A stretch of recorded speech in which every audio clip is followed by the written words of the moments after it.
question roaming around the internet. How good is Blackjack really?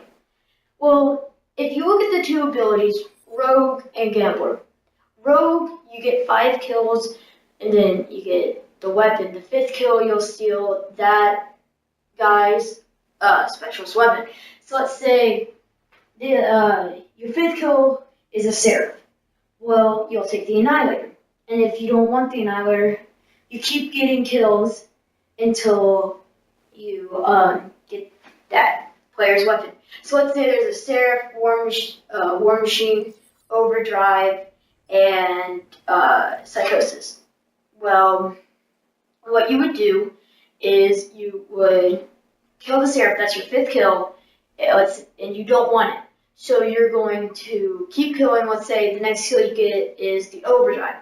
So you'll get Gravity Spikes. You don't want Gravity Spikes. So you'll kill the War Machine, and then you don't want the War Machine. So you kill the Psychosis, you'll get the Scythe, and then let's say you want the Scythe, you pop it out, and then you can just kill it. With Gambler, it's a power bar like usual, so you earn it over time. And when you do that, you get a random specialist ability. Now, if you don't like that, hinting at the name, you can gamble that ability by clicking left on the D-pad and getting another random one.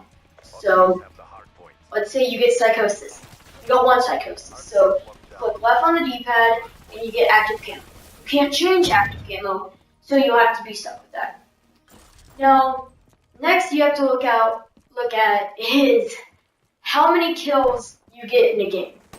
So if you're not the best, let's say you get 6 or 7 or 8 kills a game, you'll get one rogue.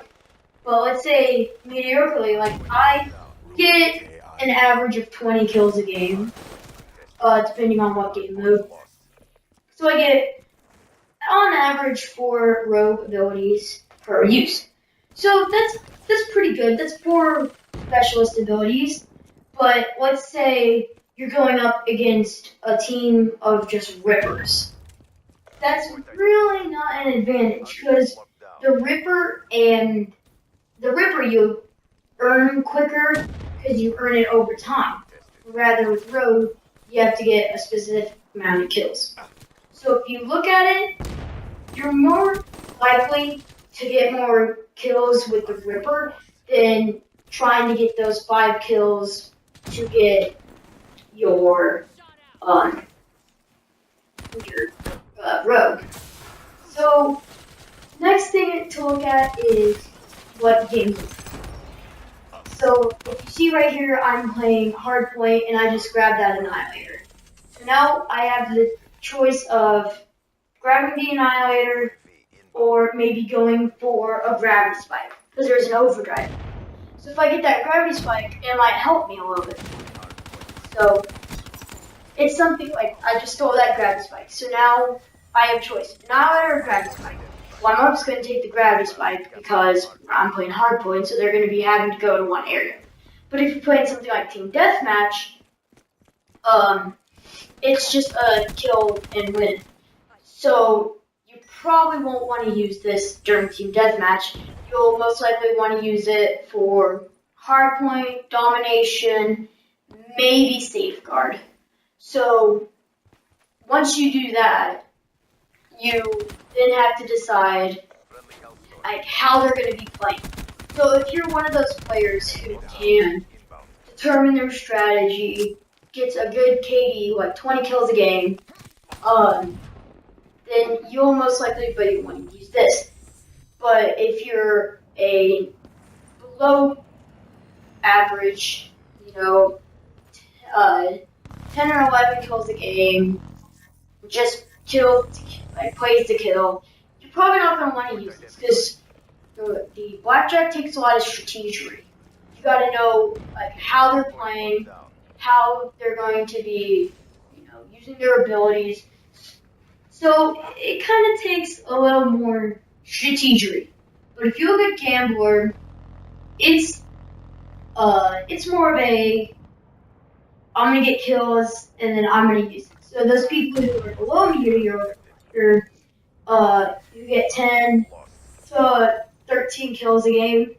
You're going to be wanting to use Gambler. Yes, it uses their ability and not their um, weapon, but it's just you don't have to worry about getting kills. And if you're not worrying about having to get kills, you can get abilities, like active camo and kinetic armor. That's a really good one.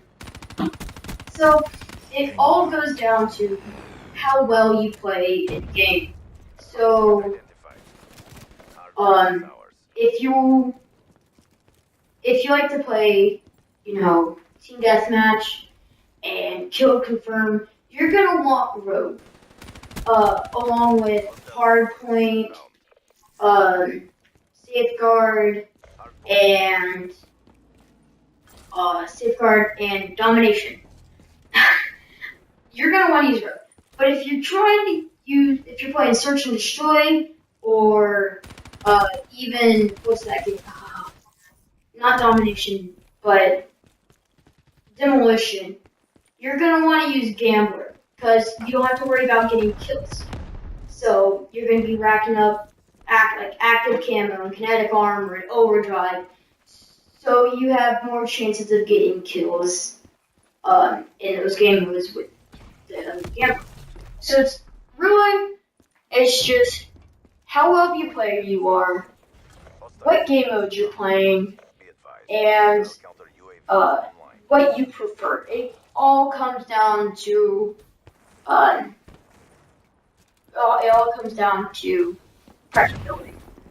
Now, the next factor that comes up is how hard the challenges to get him is.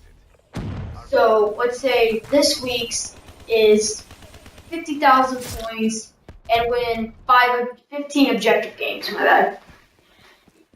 Is it worth it? So for someone like a beginner, no, it's really not.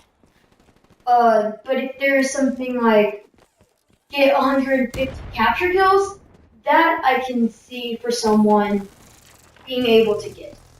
So, like I said, it comes down to how well a player you are, what you like to play, what you prefer, and how challenging it is for someone to earn him. So, like I said, this isn't he's totally good or oh no, he sucks. This is something to put down on the table. If you enjoy playing these games, these game modes, and just like I said, you're gonna enjoy Rogue if you're a very strategic kind of player. Because let's say you're in a game and they are very they like to camp, they like to snipe, then you're gonna want something like the Sparrow or the Tempest. But if they just run around and they try to rush, you're gonna want something like Hive. So that's where Rogue plays in. And I think that's where Treyarch was coming at, they put Rogue so you can specifically maneuver around your terrains. And so if it's just a way to get better at the game. So if you're using gravity spikes, but they keep rushing you, so you won't get as many kills, or you're using Hive and they just keep camping, that's not as good. So it just goes down to that. And the time's running out. I'm sorry, guys. If you enjoyed this, drop a like, and I will see you in the next episode.